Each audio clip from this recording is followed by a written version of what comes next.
This black man in rags thinks he can afford a car here. Look at him. Gregory Stone, the manager at Prestige Auto Gallery, Atlanta's premier luxury dealership, doesn't whisper it. He announces it to the entire showroom, then laughs, loud, public, laughs at the black man standing 10 feet away. The showroom gleams with marble and glass. Cars cost more than houses. Stone is white, polished, wearing an expensive suit. Matthew Reynolds stands near the Audi section, black, in rags, paint-stained jeans with holes, faded t-shirt, sneakers falling apart. Stone laughs louder. A black man dressed in rags like that, you think you belong here? You're making my real customers uncomfortable. Go back to where you came from. 20 people watch. Nobody intervenes. Matthew walks out. 1 hour later, 60 minutes exactly, Gregory Stone receives his termination letter. What happens next proves justice still exists. Keep watching. Rewind. Before the laugh, before the humiliation, before everything changes. Matthew Reynolds doesn't look like money, and that's intentional. 45 years old, black, Atlanta-born, and raised.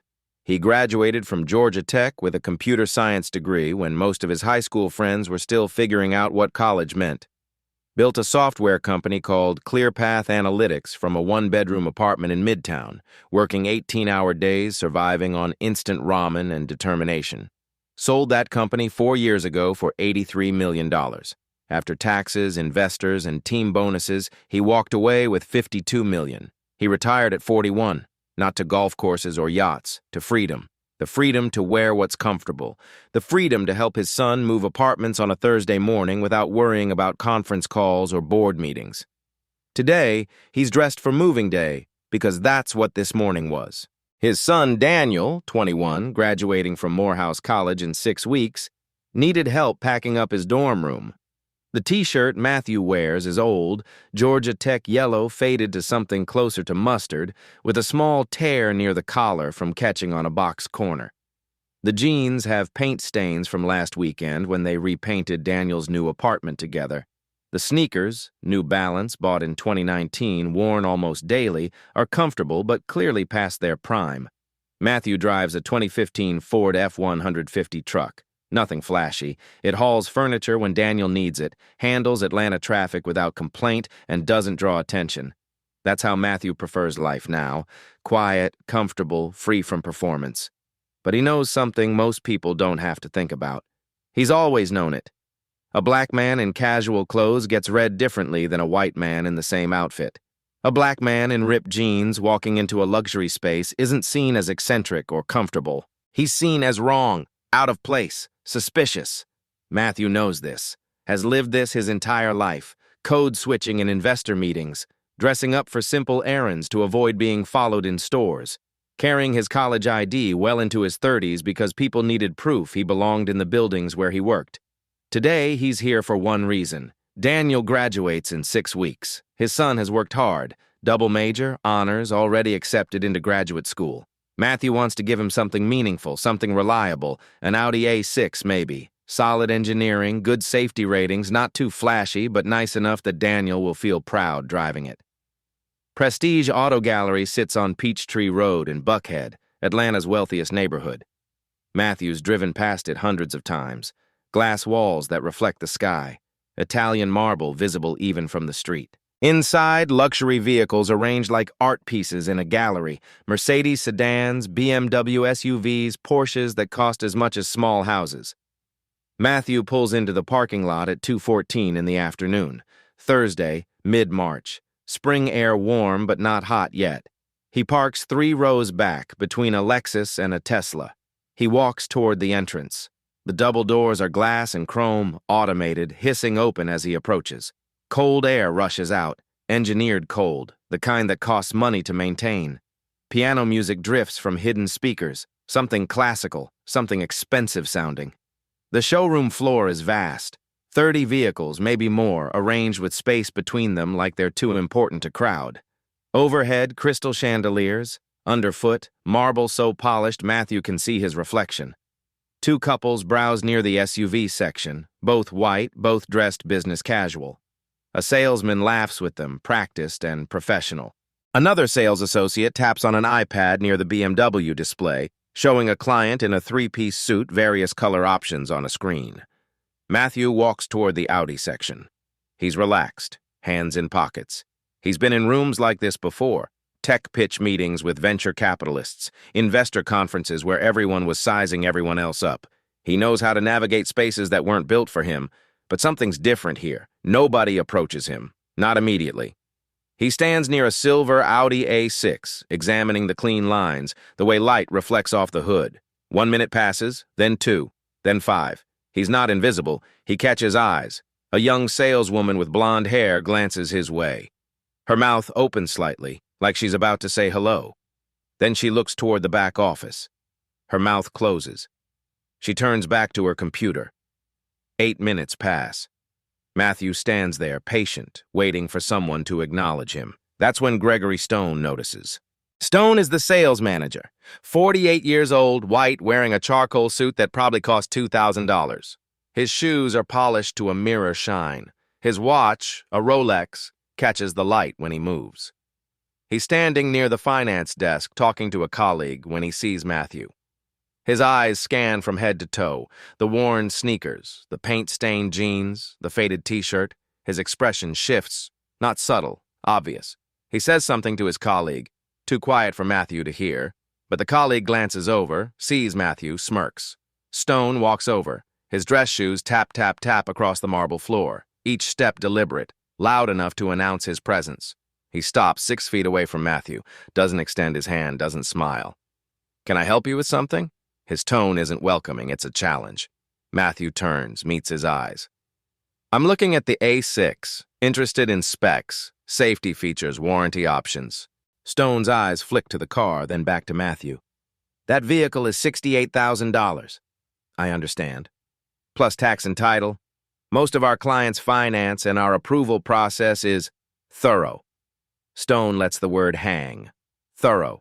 Like Matthew wouldn't pass. Like Matthew couldn't possibly qualify. "I have questions about the vehicle," Matthew says, calm, even. "Can someone walk me through the features?" Stone exhales through his nose. Not quite a laugh, not yet. "Sir, I'm going to be honest with you." He raises his voice, just slightly. Enough that the couple near the BMW display turns to look. Enough that the young saleswoman, Emma Davis, though Matthew doesn't know her name yet, freezes at her desk. "This black man in rags thinks he can afford a car here. Look at him." The showroom shifts. Conversations pause. Heads turn. The classical music keeps playing, but everything else stops. Stone isn't done. He laughs. Not a chuckle, a full theatrical laugh. Head tilted back slightly. Performing. "You see," he says, addressing the room now, "this is what I deal with. People walking in off the street wasting our time." Matthew doesn't flinch.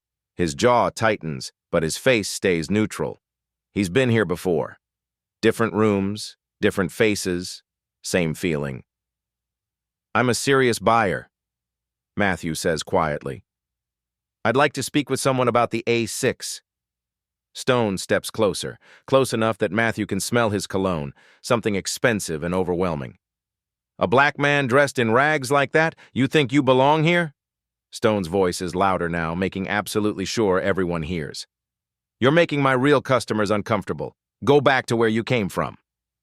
The room holds its breath. 20 people, sales associates in their business attire, customers in designer clothes, a receptionist at the front desk, all watching, all silent. Matthew looks around, makes eye contact with the young saleswoman. She looks away. He looks at the couple near the BMW. They turn back to their conversation. Nobody moves. Nobody speaks. Stone crosses his arms. "I'm going to have to ask you to leave." Matthew nods once, slowly.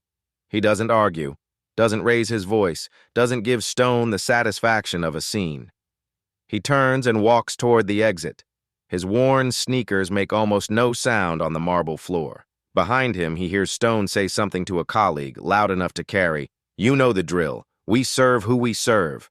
The automatic doors hiss open. Matthew steps out into the parking lot. The sun is bright, the air is warm, traffic hums on Peachtree Road. He walks to his truck, opens the door, sits in the driver's seat. Doesn't start the engine, not yet.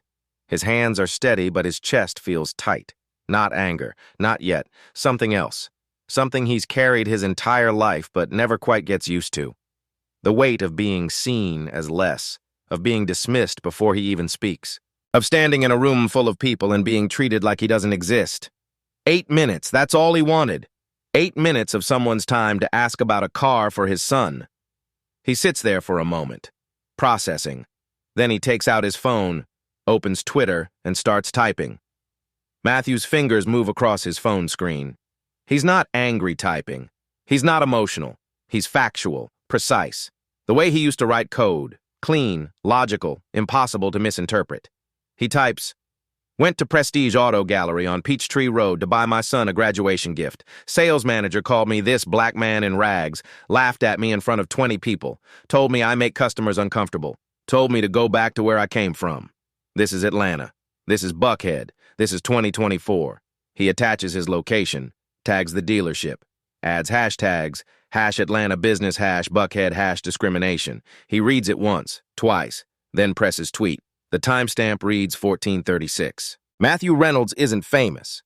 He's not a celebrity. But he's known in Atlanta tech circles. His Twitter account is verified, a blue checkmark from back when he was CEO of ClearPath Analytics. He has 38,000 followers. People who remember when he sold his company. People who read his occasional threads about building wealth as a black founder, about navigating predominantly white corporate spaces, about the invisible taxes of being black in America. His tweet posts. At first, nothing happens. 3 likes in the first minute, then a retweet, then another. At 1442, 6 minutes after posting, a tech influencer with 200,000 followers sees it, quote tweets it. This is exactly the kind of BS we talk about when we say systemic racism isn't abstract. It's this. It's being humiliated for wanting to buy a car. Read this whole thread. The engagement explodes. 1445, 1,200 retweets. 1448. Local Atlanta accounts start picking it up. Small business owners, community organizers, people sharing their own stories in the replies. 1452.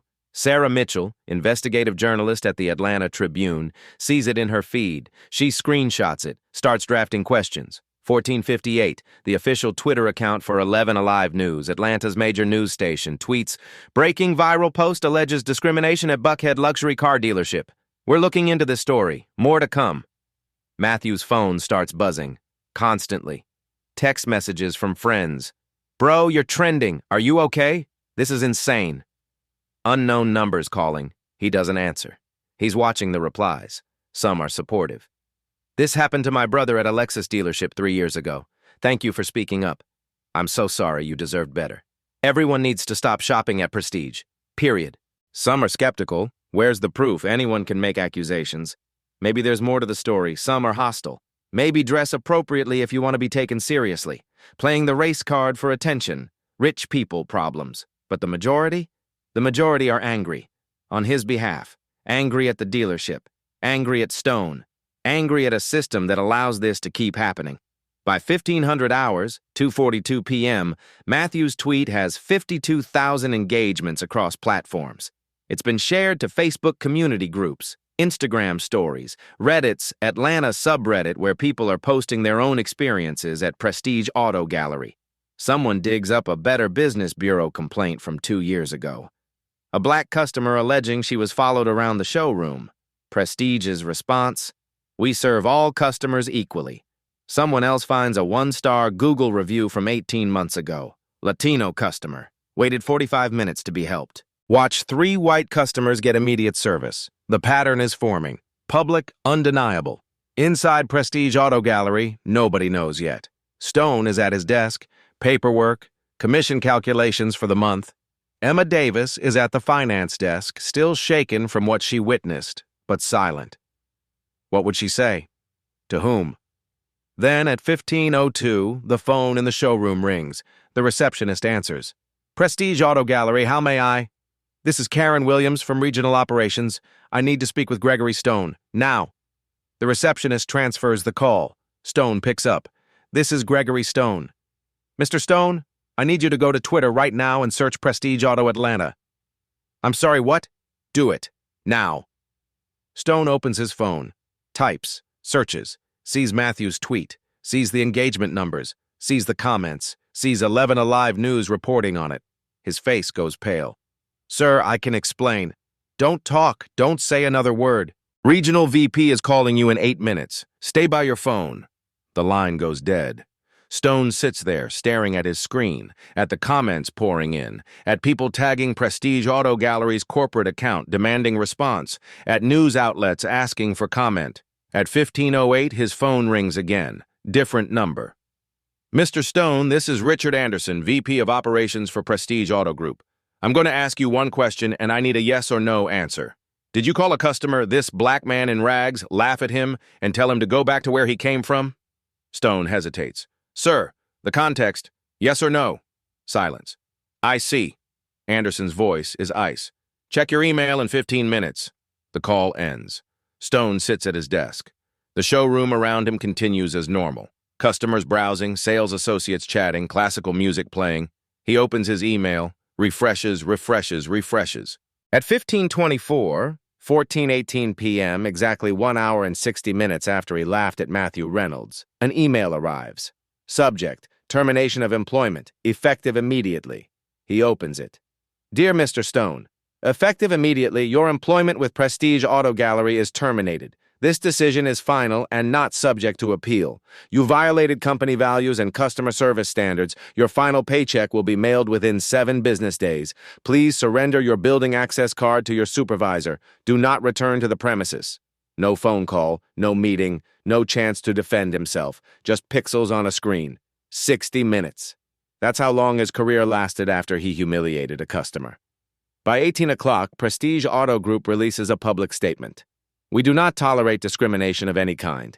The employee responsible has been terminated effective immediately. We apologize to Mr. Reynolds and reaffirm our commitment to serving all customers with dignity and respect. The statement trends alongside Matthew's original tweet. But the story doesn't end there. Because at 20:30 that evening, Matthew's phone rings. A number he doesn't recognize. He almost doesn't answer. But something makes him pick up. Mr. Reynolds? This is Sarah Mitchell. I'm an investigative reporter with the Atlanta Tribune. I saw what happened to you today. I'm so sorry, but I have to ask, do you think this was an isolated incident, or do you think there's something bigger here? Matthew sits in his living room. His son Daniel is upstairs. The house is quiet except for his phone, which hasn't stopped buzzing since this afternoon. He thinks about Emma's face when she didn't approach him, about the couple who turned away, about Stone's words, "You know the drill." I think, Matthew says slowly, I'm one person who happened to be visible enough that people listened. But how many others weren't? How many others experienced the same thing and stayed silent because they thought no one would believe them? Sarah Mitchell writes that down. Would you be willing to talk more, on the record? Matthew looks at the termination announcement Prestige posted. Stone fired. Quick, decisive, justice, right? But something doesn't sit right. Yes, he says, but I want to know if this is a pattern. I want to know if Stone was a problem or if the problem is bigger than one person. That's exactly what I want to find out, Sarah says. Let me dig. I'll call you in 2 days. Matthew hangs up, stares at his phone, at the thousands of comments, at the news coverage, at the corporate statement. Stone is gone, fired within an hour, swift justice. But Matthew keeps thinking about those 8 minutes in the showroom, about 20 people watching, about nobody saying anything, and he wonders, is firing one person enough? The internet works fast. By Friday morning, less than 24 hours after Matthew's tweet, someone finds his LinkedIn profile. Stanford computer science degree, founder and former CEO of ClearPath Analytics, Forbes 40 under 40 from 5 years ago. Someone else finds the business acquisition announcement from 4 years ago. TechCrunch covered it. Atlanta-based ClearPath Analytics acquired by enterprise software giant for $83 million. Basic math. Even after taxes and distribution, Matthew Reynolds walked away with tens of millions. The narrative shifts, fast. Twitter thread from @AtlantaBizWatch. Wait, the man Prestige Auto humiliated is Matthew Reynolds. Sold his company for $83 million. Net worth estimated $52 million. Stone laughed at a man who could buy the entire dealership with cash. Quote, tweet with 50,000 likes. The irony. Stone judged him based on his clothes, and this man is richer than Stone will ever be in 10 lifetimes. News outlets update their coverage. 11 Alive's follow-up story leads with sales manager who mocked customer didn't know he was multimillionaire tech entrepreneur. Atlanta Tribune publishes a profile. Matthew Reynolds, the man behind the viral tweet. And just like that, the story changes. It's no longer just about discrimination. It's about the ultimate reversal. The underdog who wasn't an underdog. The man in rags who could afford anything in that showroom. Social media erupts. This is the best karma story I've ever seen. Stone got exactly what he deserved. Imagine being that wrong about someone. But there's another reaction too. A colder one. So it only matters because he's rich? What about all the black people who get treated like this and aren't millionaires? Are we only mad because the rich guy got disrespected? This feels like rich people co-opting real struggles. Matthew sees these comments. They sting more than the hostile ones, because they're not wrong. A journalist from the Washington Post calls, "Mr. Reynolds, how does it feel to have your wealth become the center of this story?" Matthew sits in his home office, the room where he used to build code, create products, solve problems. Now it's filled with media requests and messages from strangers. "It shouldn't matter what I'm worth," he tells the journalist. "What happened to me happens to people every day. People who don't have platforms, people who don't have money to fight back. The only difference is I had 38,000 Twitter followers and enough credibility that people listened." The quote gets published. Some people appreciate it. Others remain skeptical. A Twitter thread goes viral. Matthew Reynolds is worth $52 million, and he's getting treated like a civil rights hero for getting kicked out of a car dealership. Meanwhile, actual working-class black people deal with worse every day and nobody cares. This is performative. 4,000 retweets. Matthew's phone rings, his ex-wife. "Daniel called me. He's upset. People at school are talking. Some are supportive. Some are saying you're doing this for attention. Are you okay?" "I don't know," Matthew admits. "I just wanted to buy a car. Now I'm a symbol for something I didn't ask to represent. Do you want to stop? Let this go?" Matthew thinks about that. He could. Prestige fired Stone. Corporate apologized. He could delete the tweet, decline the interviews, move on with his life. But he keeps thinking about Emma, about her mouth opening and closing, about the way she looked away. He keeps thinking about Stone's words. "You know the drill." What drill? How many people knew the drill? "No," Matthew says. "I don't think I can stop. Not yet." That night at 20:30, Sarah Mitchell calls as promised. "Mr. Reynolds, I've been digging. I found something. 3 former employees willing to talk off the record. They say what happened to you wasn't an accident. They say it's policy. Unwritten, but policy." Matthew sits up straighter. "What kind of policy?" "They call it customer profiling. Appearance-based service triage. I have emails. I have training materials. I have complaints that were filed and dismissed. Mr. Reynolds, I don't think Stone was a bad apple. I think he was following orders." Matthew's chest tightens. "How many people?" "That's what I'm trying to find out, but I need help. I need someone willing to go on record, someone with credibility, someone people will listen to." "What do you need from me?" "Keep talking. Keep the story alive. And trust me to find the truth." Matthew looks at his phone, at the mixed reactions, at the people calling him a hero and the people calling him performative. "Okay," he says. "Let's find out how deep this goes." Sarah Mitchell has been an investigative journalist for 12 years. She's exposed predatory lending practices, corrupt city officials, corporate fraud. She knows how to dig. She knows how to find the story beneath the story. She starts with the former employees. Emma Davis is the first to come forward. 26 years old, worked at Prestige Auto Gallery for 3 years. She's the saleswoman who watched Matthew get humiliated and did nothing. They meet at a coffee shop in Decatur, far from Buckhead. Emma looks tired, guilty.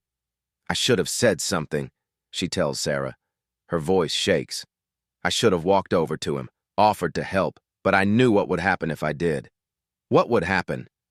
"Stone would pull me aside later, write me up for not following customer engagement protocols. That's what happened to the last person who tried to help someone Stone decided wasn't worth our time." Sarah writes this down.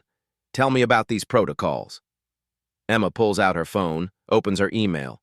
"I kept everything. I knew someday it would matter." She forwards 62 emails to Sarah, 2 years of correspondence. Training materials? Internal memos. Sarah reads through them that night. Her stomach turns. Subject, Q2, customer engagement goals. Team, focus on high-probability conversions. Time is limited. Use judgment when prioritizing floor engagement. Appearance indicators to consider: luxury watch, designer handbag, luxury vehicle arrival, business attire. These customers are pre-qualified and ready to buy. Reply from Stone. Understood.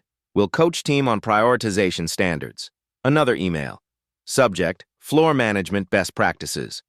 Remember the 10-80-10 rule. Top 10% of customers generate 80% of revenue. Focus energy on the top 10%. The bottom 10%. Browsers, tire kickers, people who just looking, politely acknowledge but don't invest significant time. Reply from sales director. Exactly. Qualify first, engage second. The language is coded, careful, but the intent is clear. Sarah reaches out to two more former employees. Kevin Anderson worked in finance for 18 months. White, 29 years old, left 6 months ago. They never said don't help black customers, he tells Sarah over Zoom. They never had to. They said read the room, use your judgment, focus on serious buyers. Everyone knew what that meant. Did anyone question it? Once, a newer guy, Hispanic kid, first sales job, he spent 40 minutes with this older black woman, helped her test drive a Lexus, explained financing options. Stone pulled him aside after. I heard it from the break room. You wasted 40 minutes on someone who was never going to buy. That's 40 minutes you could have spent with real customers. The kid quit 2 weeks later. Sarah gets access to HR records through a confidential source. 18 formal complaints filed between January 2023 and Matthew's incident. All from customers of color. Customer complaint #4, filed June 2023. I waited 38 minutes for assistance. Watched 3 white customers receive immediate help. When I finally got attention, the salesperson was dismissive and condescending. I have a 780 credit score and paid cash for my vehicle at another dealership. Prestige's response: unable to verify customer's claims. No evidence of discrimination. Customer may have misinterpreted normal business operations. Customer complaint #9, filed October 2023. Sales manager followed me around the showroom like I was going to steal something. I'm a software engineer. I make 6 figures. I was treated like a criminal. Prestige's response: staff followed standard security protocols. No disciplinary action warranted. 18 complaints, 18 dismissals, same language in every response. No evidence, misinterpretation, normal operations. Sarah contacts Matthew. I need to show you something. They meet at his house. She brings her laptop, opens a spreadsheet. This is CRM data from Prestige Auto Gallery. I obtained it through a source I can't name. Customer interactions from October 2023 through March 2024, 2,318 entries. Matthew leans in, studies the columns. Sarah points. This column is customer ethnicity, self-reported on inquiry forms. This column is time from initial inquiry to test drive approval. Watch. She filters the data. White customers, average 31 hours from inquiry to test drive. Black customers, average 196 hours, 8 times longer. I controlled for everything, Sarah says. Vehicle price range, day of week, time of day, salesperson experience level. The disparity remains statistically significant. Race is the predictor. Matthew stares at the numbers. This isn't Stone. This is the system. That's exactly right. Sarah opens another folder. I found an internal audit from October last year. It's marked confidential, but someone leaked it to me. The document is 34 pages. Corporate Compliance Officer Janet Hughes conducted it. Page 12, section titled Guest Engagement Equity Analysis. Findings: statistically significant disparities in service delivery correlated with customer demographic presentation. Black customers experience longer wait times, fewer test drive approvals, and higher rates of financing denials despite comparable credit profiles. Page 19, recommendations. 1. Immediately discontinue appearance-based service triage. 2. Implement mandatory unconscious bias training for all customer-facing staff. 3. Revise sales coaching materials to remove coded language. 4. Establish third-party oversight for customer complaint resolution. Matthew reads it twice. They knew. 6 months before I walked in, they knew. That's not even the worst part. Sarah scrolls to the email metadata. This audit was sent to 7 executives on October 18th. Want to see the responses? She opens the email thread. From Richard Anderson, VP Operations, date October 20th, 2023, subject REQ3 compliance audit findings. Noted, we'll discuss at Q4 strategic review. This is a sensitive topic. Recommend tabling pending legal consultation. From CFO Thomas Wilson. Date October 20th, 2023. What's the financial impact of implementing these recommendations? Training costs money. Service gaps haven't hurt sales numbers yet. From CEO, CC'd, no response. Silence. Matthew's hands curl into fists. They calculated the cost of discrimination and decided it was worth it. That's exactly what they did. Sarah closes her laptop. I'm publishing this story. I have the emails, the data, the audit, the HR complaints. This is systemic discrimination, documented, ignored by leadership. But I need more. I need victims willing to go on record. How do we find them? You're going to help me. You're visible now. People trust you. We put out a call, see who responds. Matthew thinks about his son, about the backlash, about the comments calling him performative. Then he thinks about that spreadsheet. 196 hours versus 31 hours, 8 times longer, for the same service, because of skin color. Let's do it. You might be thinking this is just one dealership, one bad manager, one unfortunate incident. But what you're about to hear next shows this goes deeper than anyone imagined. If you've experienced something similar, if you've been profiled, dismissed, made to wait while others got served, drop a comment.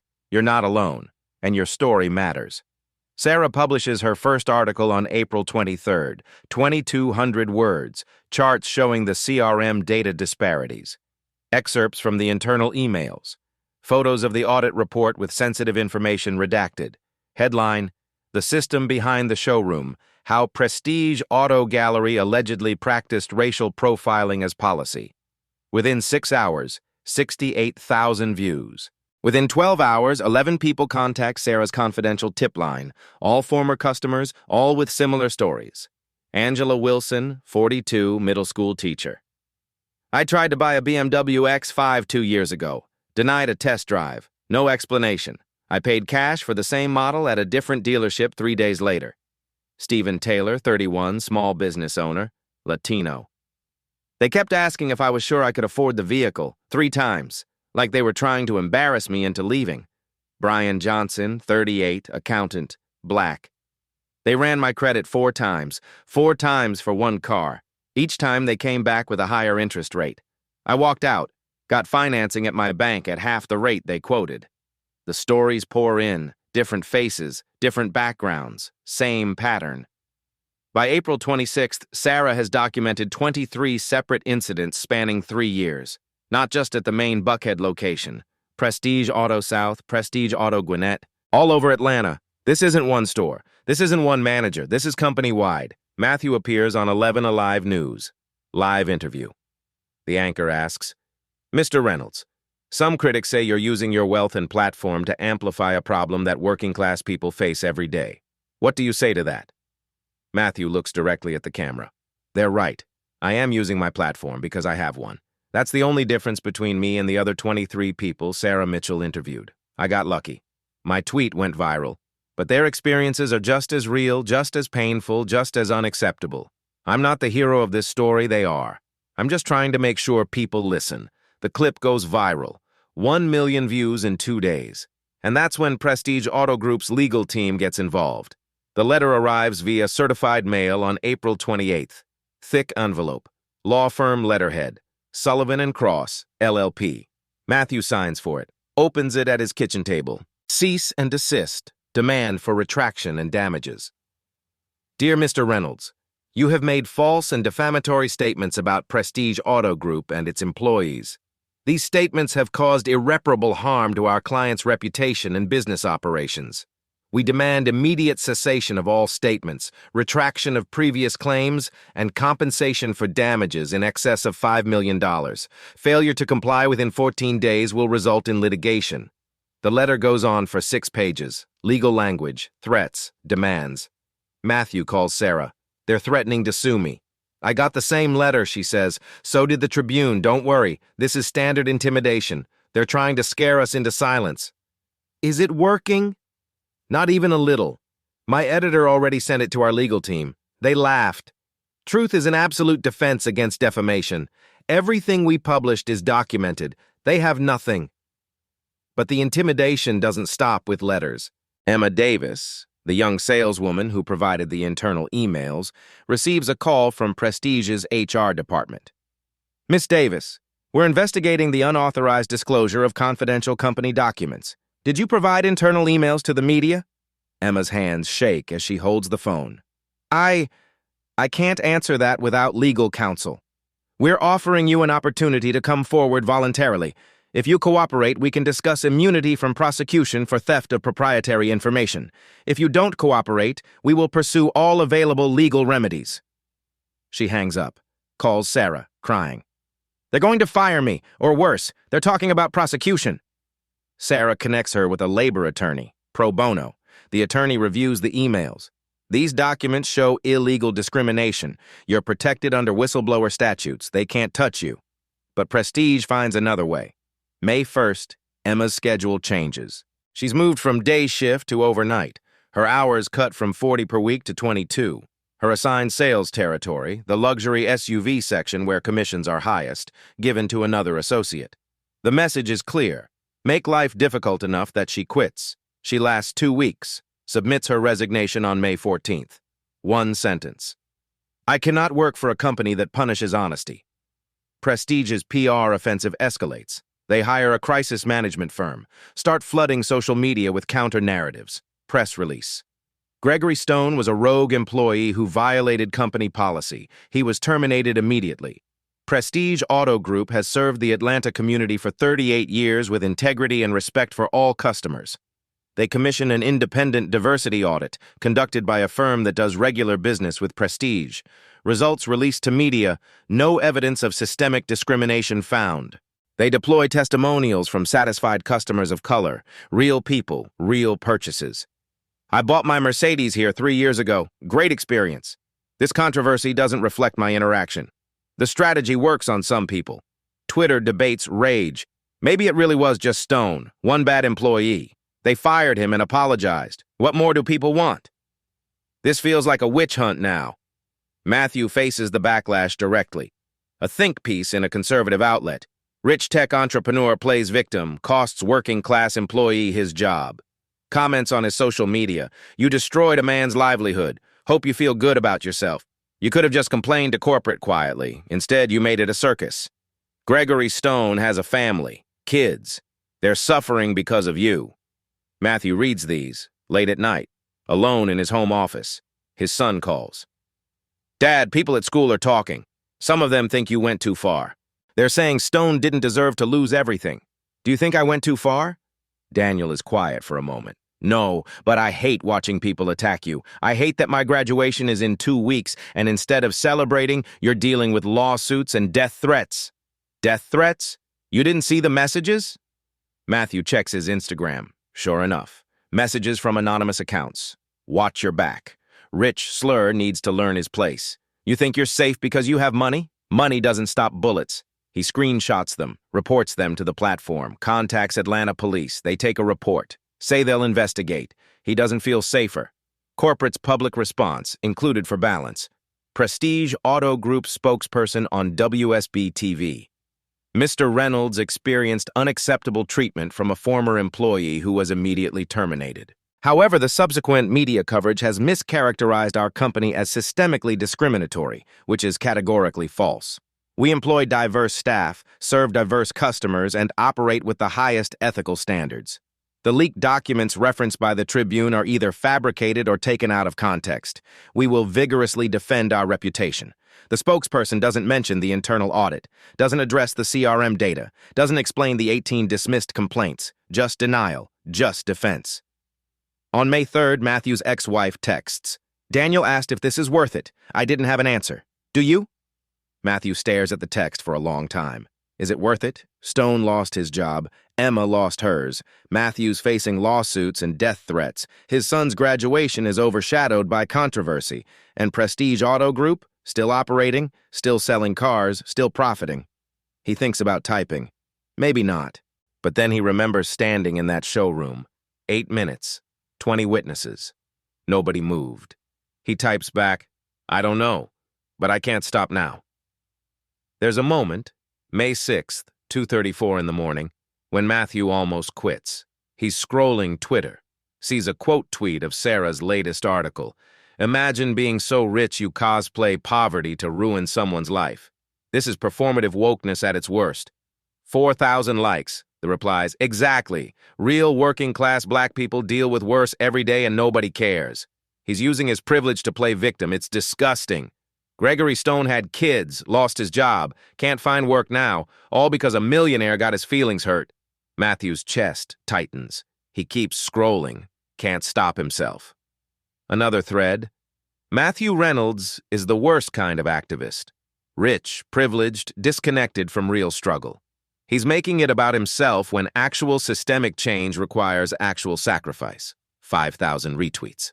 His phone buzzes, voicemail from unknown number. He shouldn't listen. He knows he shouldn't. He listens. Heavy breathing. Then one word. Snitch. He deletes it. Blocks the number.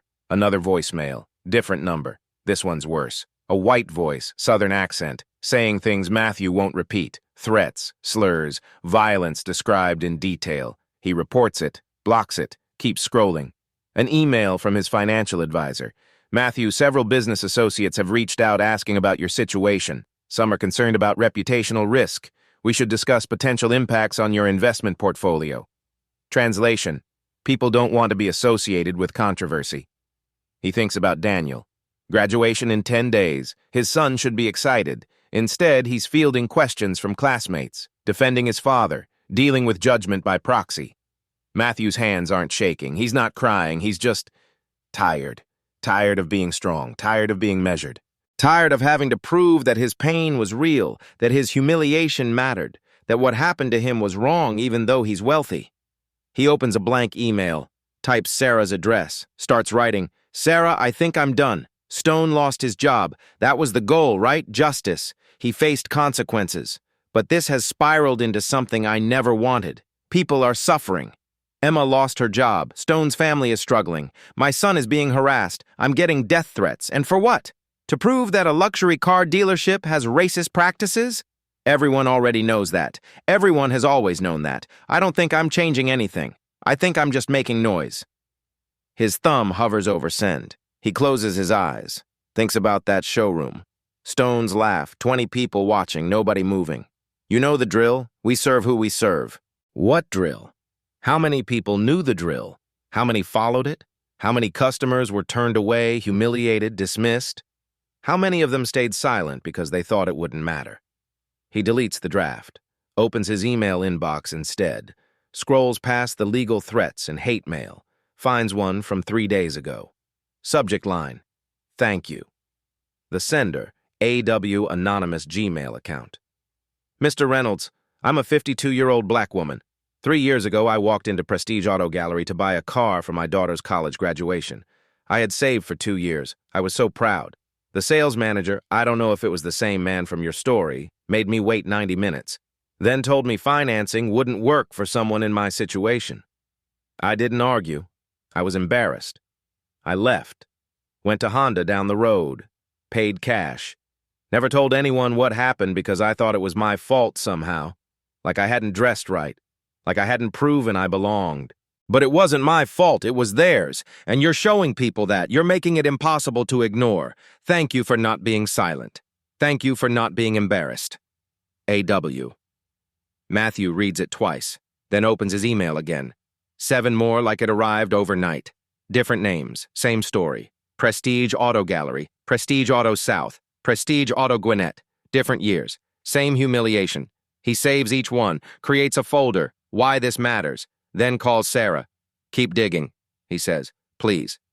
Matthew could have walked away, taken the settlement offer that came next, signed an NDA, protected his peace. But sometimes silence costs more than speaking up. If you're still here, if you need to see how this ends, stay with me. The turn is coming. By May 10th, Matthew isn't alone anymore. AW isn't the only one who emailed. 7 others, then 12, then 23. Sarah compiles them, verifies identities, checks dates and locations. 11 stories hold up completely, detailed, consistent, corroborated. They're not all black. Stephen Taylor is Latino. 2 victims are Asian American. One is a Middle Eastern man who was literally asked, "Are you sure you're allowed to buy cars in this country?" The pattern is clear. If you don't look like you belong in a luxury space, Prestige treats you like you don't. Sarah publishes a follow-up. 23 Voices, the hidden pattern behind Prestige Auto's discrimination. The article goes viral again, but this time something different happens. James Harrison reads it. He's 52, a civil rights attorney based in Atlanta. Won major discrimination cases against employers, landlords, institutions. His specialty is taking on systems, not just individuals. He emails Matthew directly. "Mr. Reynolds, I've represented plaintiffs in discrimination cases for 26 years. What happened to you isn't isolated. It's documented systemic behavior. I'd like to represent you and anyone else willing to join a class action lawsuit. No fee unless we win." Matthew forwards the email to Sarah. "Is this real?" She checks. Calls Harrison's office. Verifies his credentials. He's legitimate, one of the best in the Southeast. They set up a call. Harrison's voice is calm but firm. "Here's what I propose. A class action civil suit under Title II of the Civil Rights Act. Discrimination in public accommodation. We have documented evidence, emails, data, audit reports, witness testimony. We have multiple plaintiffs with similar experiences across multiple locations. And we have corporate knowledge. They knew about the problem and chose not to fix it. What are we asking for? Compensatory damages for the plaintiffs. Injunctive relief requiring Prestige to change their policies. Independent oversight. And most importantly, precedent. We make it clear that appearance-based profiling, coded language, and systemic discrimination in customer service are illegal, provable, punishable." Matthew thinks about the legal threats, the death threats, the exhaustion, then thinks about those 11 people, 11 stories, 11 moments of humiliation that nobody witnessed, nobody documented, nobody avenged. "I'm in. What do we need to do?"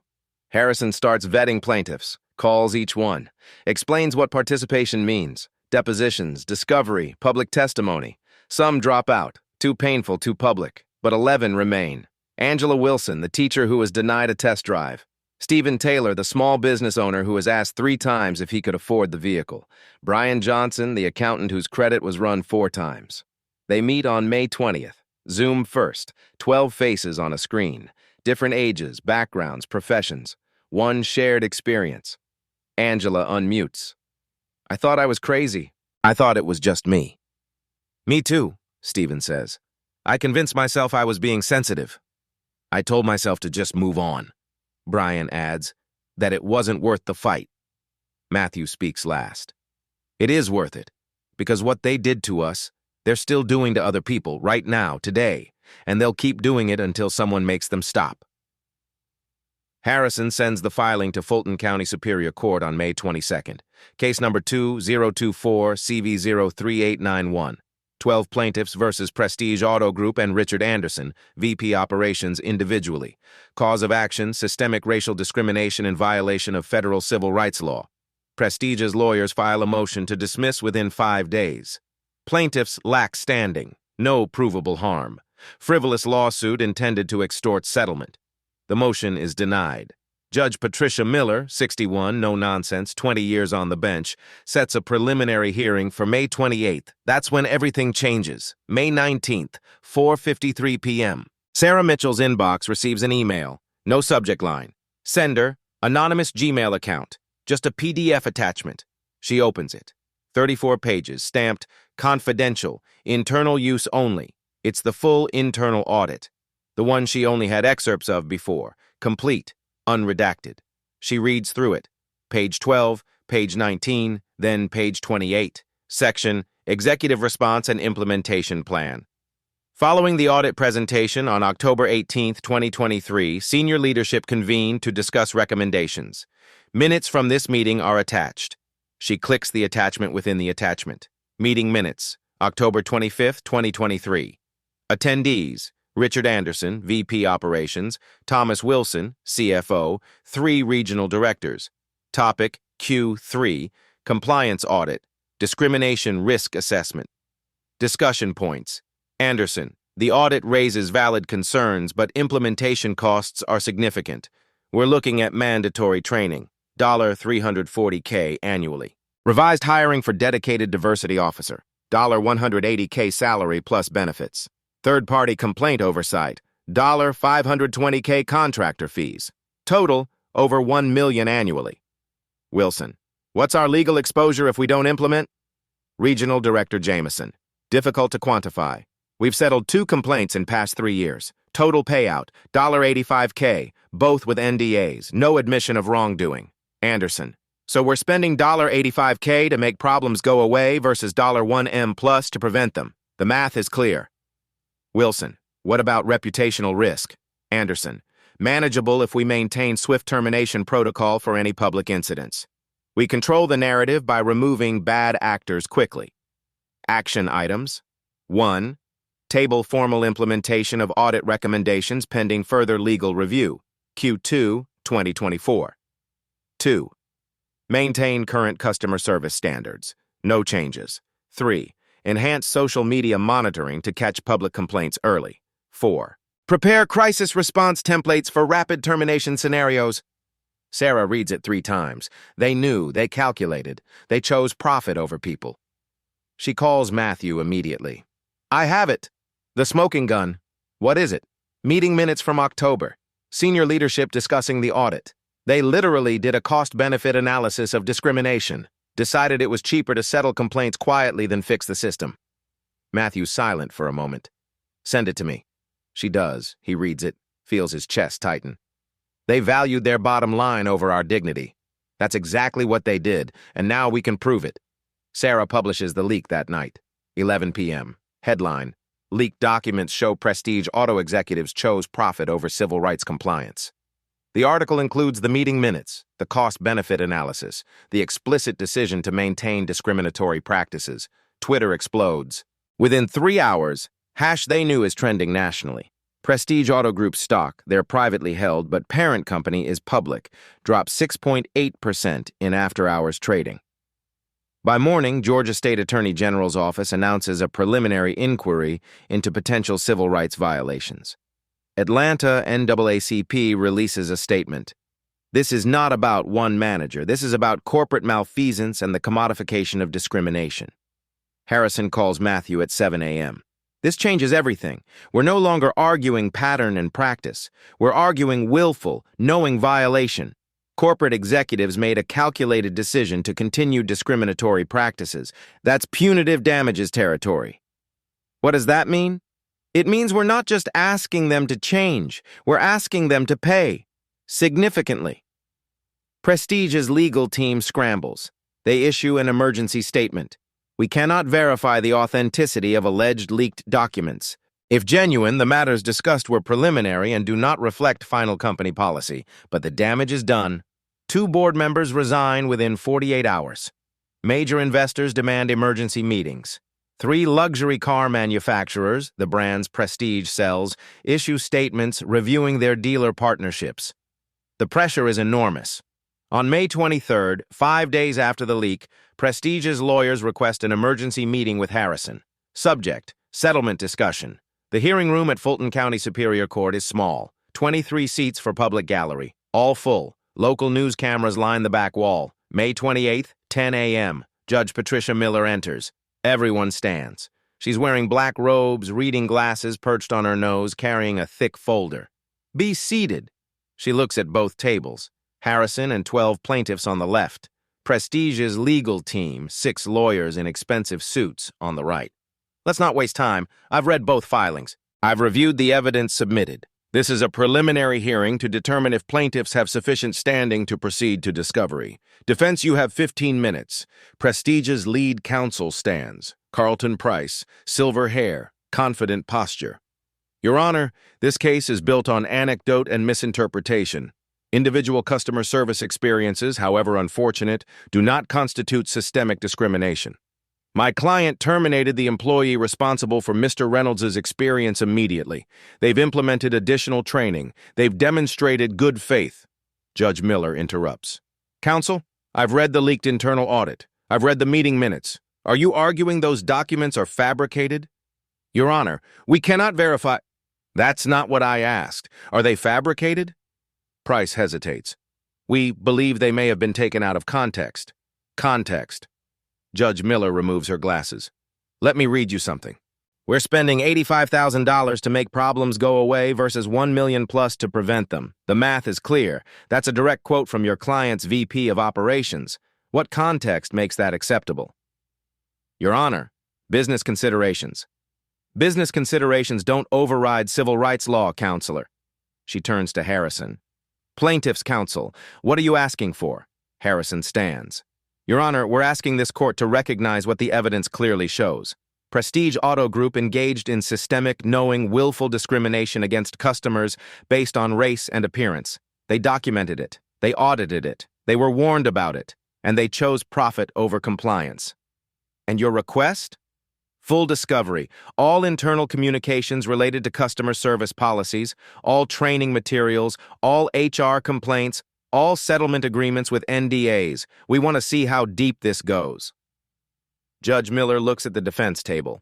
And you oppose discovery? Your Honor, this is a fishing expedition. Counsel, her voice sharpens. Your client's own audit said, and I quote, statistically significant disparities in service delivery correlated with customer demographic presentation. That's not a fishing expedition. That's a roadmap. She leans forward. Here's my preliminary finding. Plaintiffs have established sufficient evidence of systemic discriminatory practice to proceed. This is not about one employee's bad behavior. This is about documented corporate policy, unwritten perhaps, but policy nonetheless. The courtroom is silent. Discovery will proceed. Full scope, emails, training materials, sales data, personnel files, settlement records, all of it. You have 14 days to begin production. She looks directly at Richard Anderson, sitting behind the defense table. Mr. Anderson, you're going to wish you'd listen to your compliance officer. She bangs the gavel. We're adjourned.